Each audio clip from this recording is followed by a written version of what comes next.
Hey guys, Justin here coming at you from the 2x4 test tent with another unboxing video. This one is from our friends at Mars Hydro.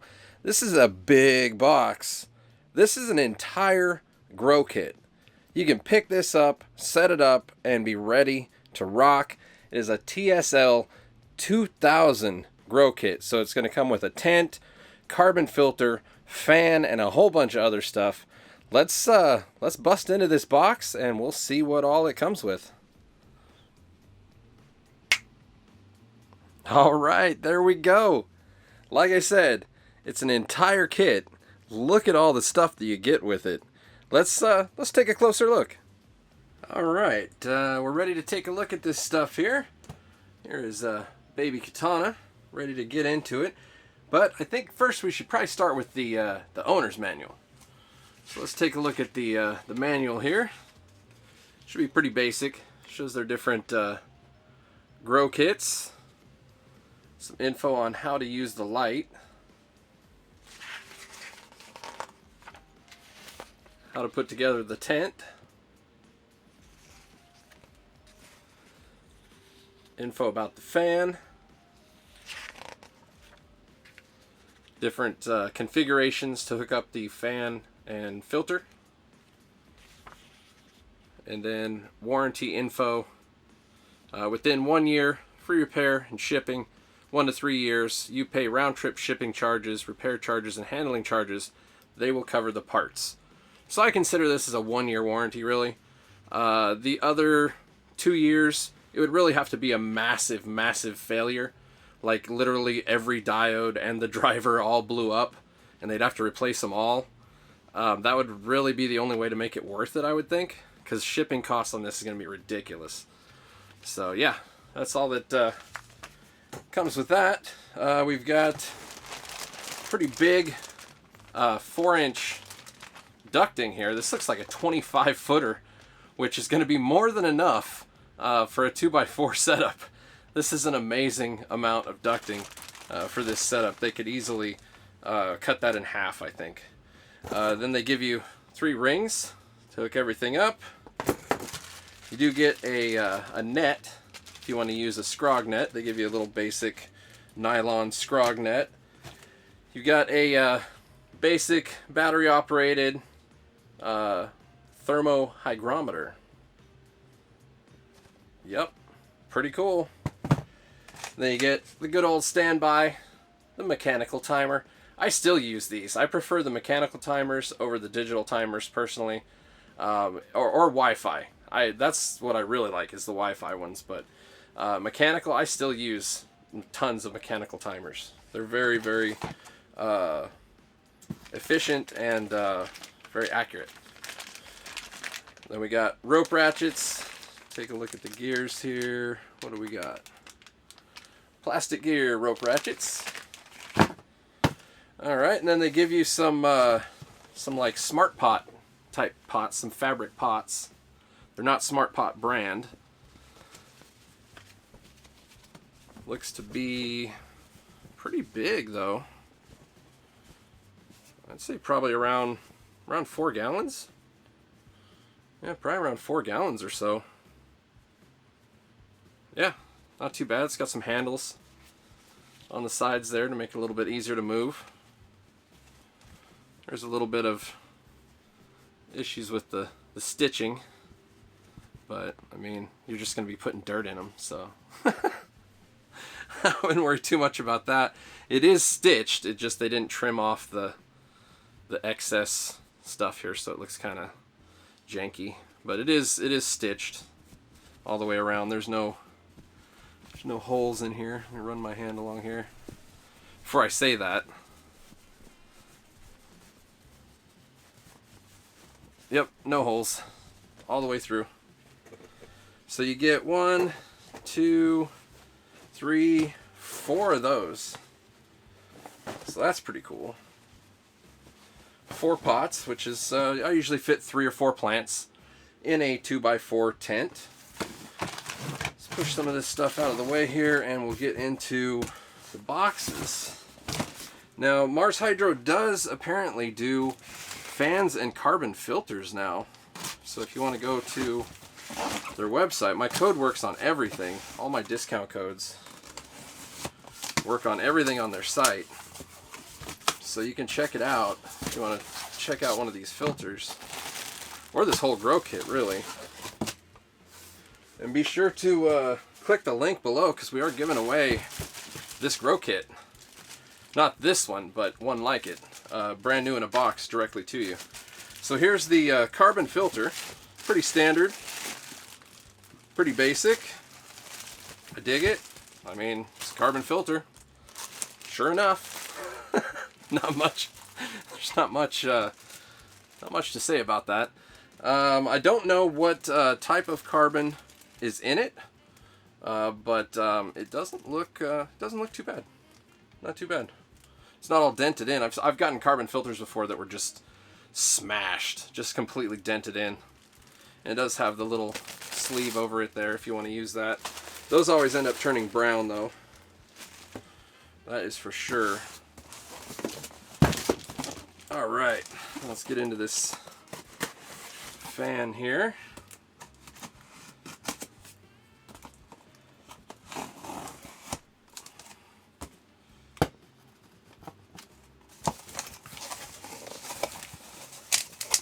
All right, so this looks like it's a cross flow fan possibly. Let's see here. Might just be a single fan inside. Let's take a look. Oh, it is a single. Alright, so pretty standard. Take a look inside here. There's the fan. And then this side is just like a director, like a fin stack. Yeah, pretty sweet. It's all plastic. All plastic, so no really need to worry about rust. And it'll probably be pretty quiet, because usually metal is a little bit louder, especially if it rattles on anything. So this might be a little bit quieter. We'll see. There's the info on there. It says 59 watts of power, 200 CFM, 2300 on the RPMs. Yeah, cool. Oh wow, it has a an inline speed controller. Just noticed that. So it's built in, inline speed controller. Nice, very nice. So let's see, let's get this stuff out of the way here, and we'll get down to the light.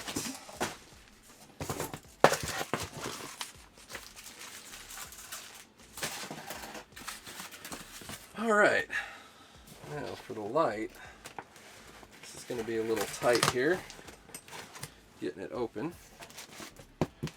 Actually, you know what? Let's just do this. All right. So, holy crap! There's a lot of stuff in this box. It was packed in there pretty well. So I guess we'll start with the accessory kit. We've got another pair of rope ratchets. So sweet! Extra pair of rope ratchets, or I can use them to hang the fan and the carbon filter. Pretty cool. We got the hanging kit for the light, and then the daisy chain phone cord there. And then we've got two drivers, Moso drivers here. Take a quick look at the driver. And there's two of those. And they're attached together in the middle, and it goes out to power both of them. And then the output, there's an output to both of them to here. There's two splitters. This is a lot of wires and splitters. This is crazy. But then you've got your switch, your daisy chain, and your dimmer here. And then this end and this end both plug into the light. Yeah, so that's a lot of stuff, but I mean, it's really easy to hook together. It's just wire managing all this will be really fun. Yeah, I mean, this is just going to plug into one place. Plugs in right over here. Same thing over here. One at each end. This just plugs into the wall. And then everything's going to mount to the back of this light. Let's see if we can get this stuff kind of out of the way here so we can pick up the light. The light is super, super light, like as in weight. It's incredibly light. There's the sticker pack, standard Mars Hydro sticker pack that they usually include with a lot of their lights. And then this thing, it weighs next to nothing. Like, it's so huge, and whee! I could spin it like a baton, like for real. It just weighs next to nothing. It did come a little bit scrunched. You can see there's like a little bend right here. I had to kind of bend it outward a little bit. There was a little scrunch at each end where it kind of got a little squished in the package, but it will not affect the functionality at all, so I'm not too worried about it. Yeah, this thing is just two very long boards strapped to what is basically just like an old HPS style reflector material. And that's it. So these do get really hot. I do know that. They did make a tiny bit of room there, you can see, for the driver.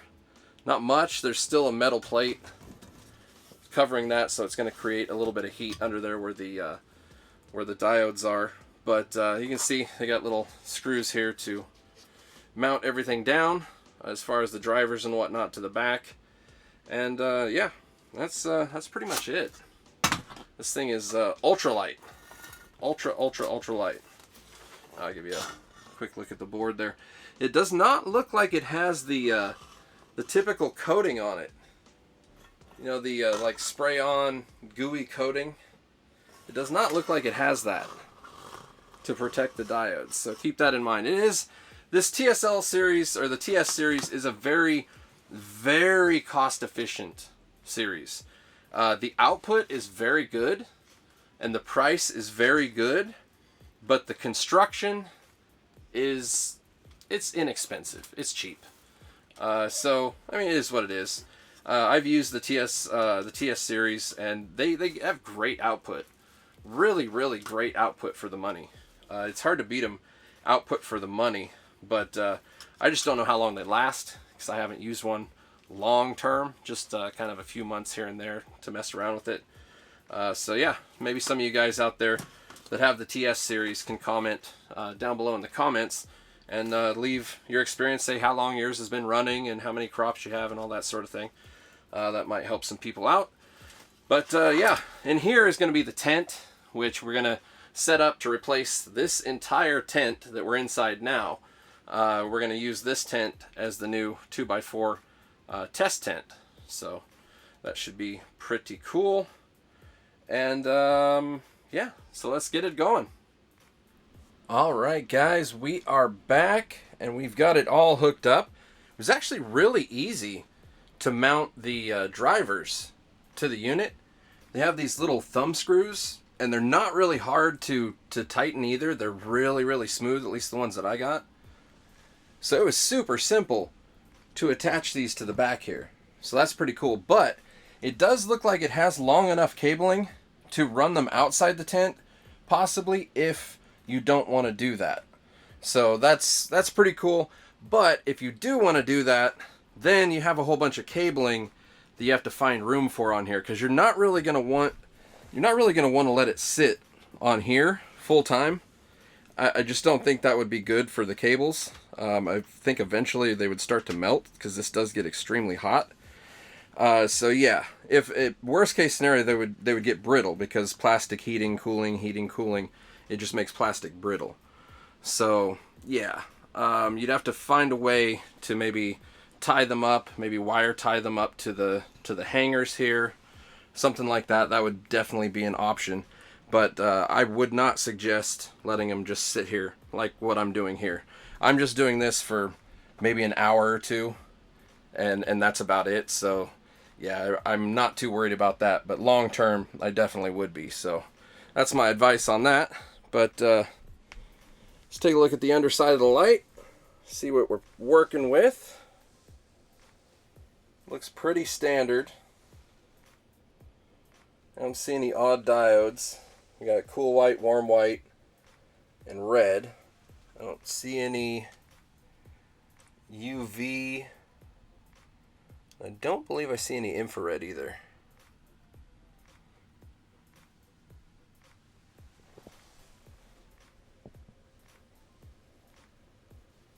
Maybe. There's one kind of dim red one right there. See how it's dimmer than the rest?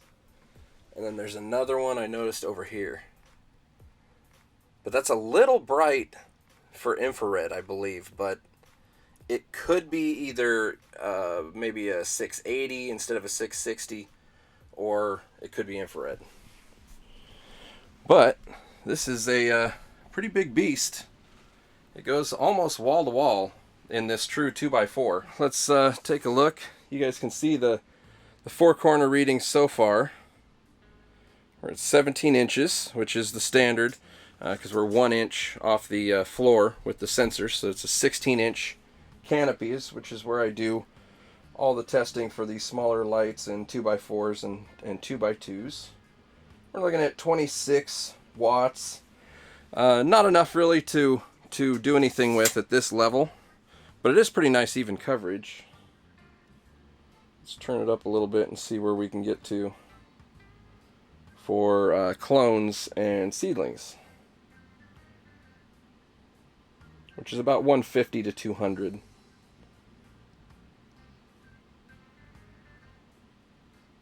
Preferably closer to 150 in the corners because it's going to be hotter in the middle. So let's see. I think that's going to do it right there. Alright, so there's where we're at. One notch above 25%. And we're at 72.6 watts. If you have a watt meter, it's real easy to track like that, because your knob may not be quite set like mine is. So if you have a watt meter, that's the easiest way to track this. So we're looking pretty good on the corners. Let's move this over to the middle. See what kind of reading we get for a center reading. 258. That's not bad. I expected it to be like 300 plus. That's actually really even coverage. It's not bad at all. Alright, so let's go up to the next level, which is going to be veg.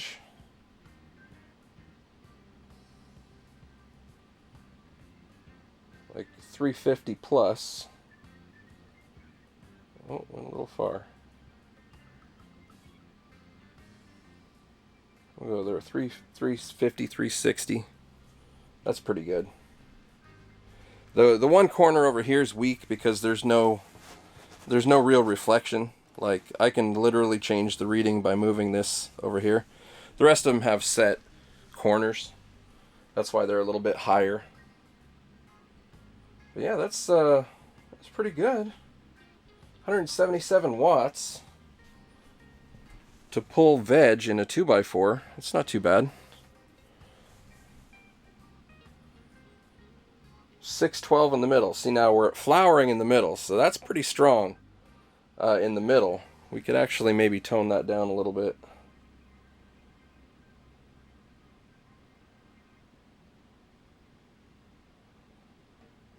Yeah, we're still going to be around 600. Yeah. So that's where we're sitting for veg. It's 2 notches above 50. You could maybe go 1 notch. Let's take it to 1 notch and see where that's at. I think it would probably work there for veg. 488 and 286. I've vegged with 286 before. It's not terrible. So you could do 50%, 1 notch or 2 notch up. Either way for veg, in my opinion. If you're a stronger vegger, maybe go 2 notches. Throw that back over to the corner here. And let's keep going. Might as well just blow it open at this point because we already hit the levels we need. So this is all the way open, as far as it'll go. And we're definitely able to flower in all four corners. Anything above 500, you're going to get pretty decent bud structure. 600 to 800, really, really nice chunky nugs. Anything above 800, you're going to get some really, really fat stuff, but you really have to be on top of your nutrients, your pH, your whole regimen, your environment, and everything to really pull off really good bud at those levels. So it might not be so much for beginners, but yeah, that's pretty good. 289 watts, 530 to 595 in the corners, and then the middle reading,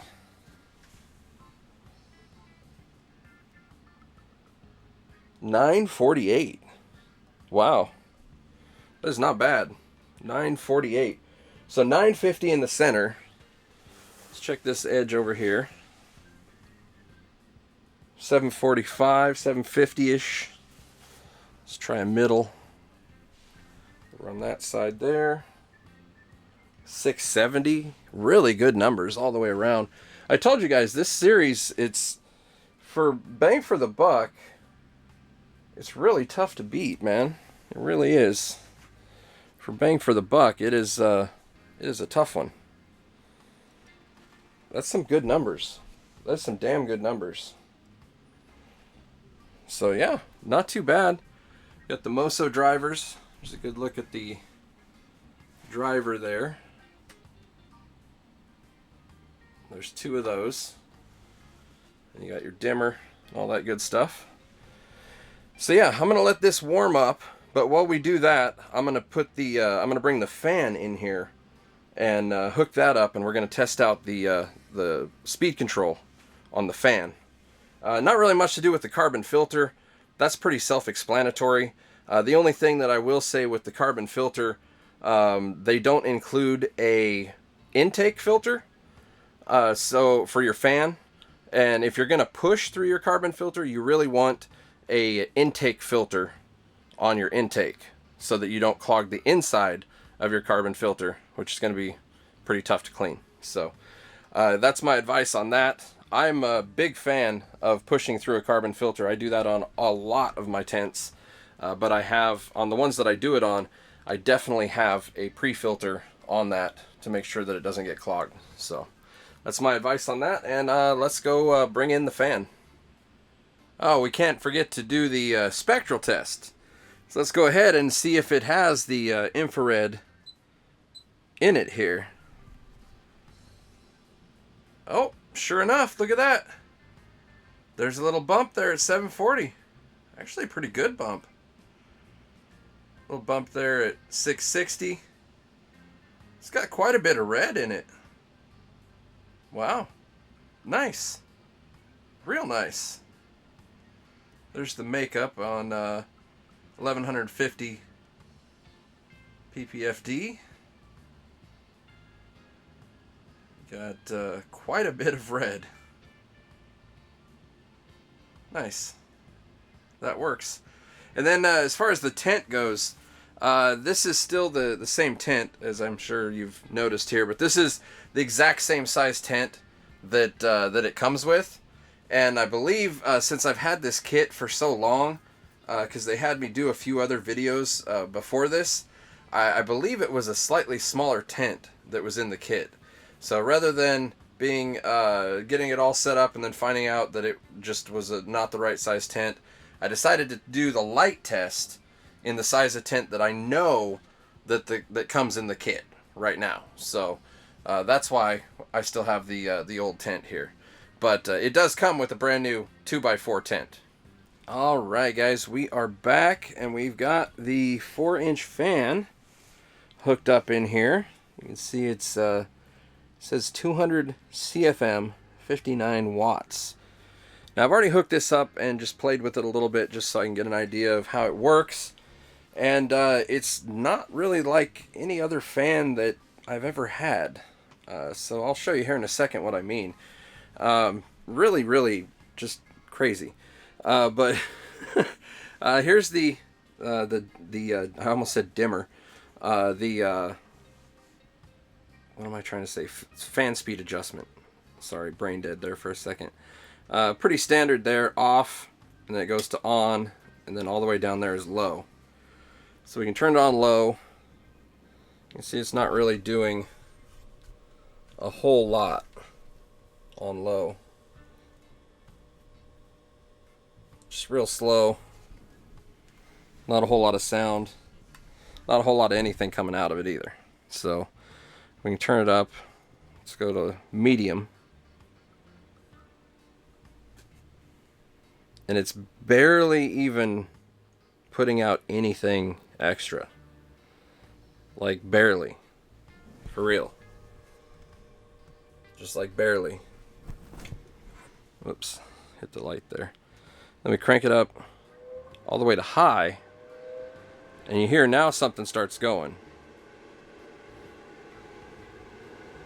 So, like the dimmer goes, basically there's medium to high.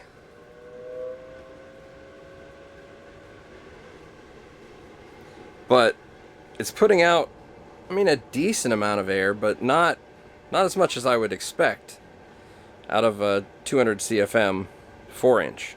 Pretty close. Pretty close. But the weird thing was when I put my hand over this end. And the RPMs pretty much sounds like they double. So it seems to have a static pressure sensor in it of some sort. So I take my hand away, and there it goes down again. I don't know if you can hear it, because the mic is turned towards me. Let me flip the mic around towards the fan, so you can hear what I'm talking about.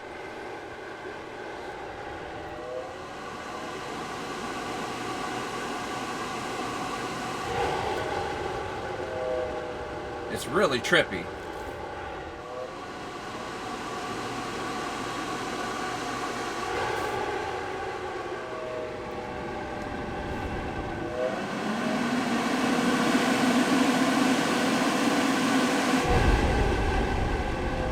So I've never had a fan that kind of basically ignores, I'm gonna flip the mic back around here.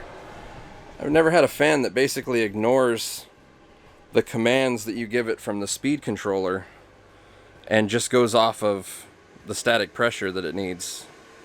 Very interesting. I mean, it seems like it would be, as long as it pulls decent exhaust, I mean, it would definitely make it quieter, not having to run at full blast all the time. But with a carbon filter on it, it's going to be more like that upper end, because the carbon filter is definitely going to add some resistance on it. I think this is going to work. It's very similar to the one that Spider Farmer has with theirs. About the same strength, and it worked fine for me in the 2x4. And some people won't even use the carbon filter. If you're not using the carbon filter, this will definitely work. It's just with the carbon filter on, it is going to limit it somewhat. Not a ton. Actually, let's see if we can grab the carbon filter real quick.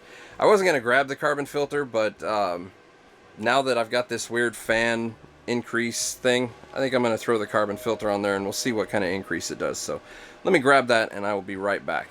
Alright, we are back, and I've got the carbon filter hooked up, and it's working just fine. Not a problem. I flipped the mic around so you can hear the wind rushing out of the end here. Yeah, it's actually blasting really hard out of here for having a carbon filter on it. So this is going to be perfect. Not an issue at all. That's great. Nice amount of output there. And then if we disconnect, you can hear the fan wind down. Pretty nifty, actually. Hook it back up. It recognizes their static pressure, and it pushes. Nice. Alright, well, let's wait for the light to heat up, and we'll finish the heat test, and then we'll wrap it up. Alright, we're back, and we've let this thing warm up, and yeah, it's hot. Holy crap. So I left the wires on there because I told you guys not to do that. So I'm showing you exactly why not to. Those wires right now are 108 degrees. 110. Where it's touching the bottom. 110. The driver is sitting at 127, 129, 130-ish. That middle box there, 88. The other driver, probably about the same. 125-ish. Now this metal here isn't going to accurately show anything because it's too shiny. But the sticker here, this Mars sticker, 132, that is going to be accurate. And then also this white sticker over here, that's going to be pretty accurate as well. So on the top side, 139, 140. Yeah, this thing runs hot on top. Definitely do not put anything, no wires, no nothing at all on top of this. Definitely not. And you can see exactly why not right there. Right there. So take my advice, don't do it. And also I would advise putting a fan in here facing down onto this setup, just cooling it off.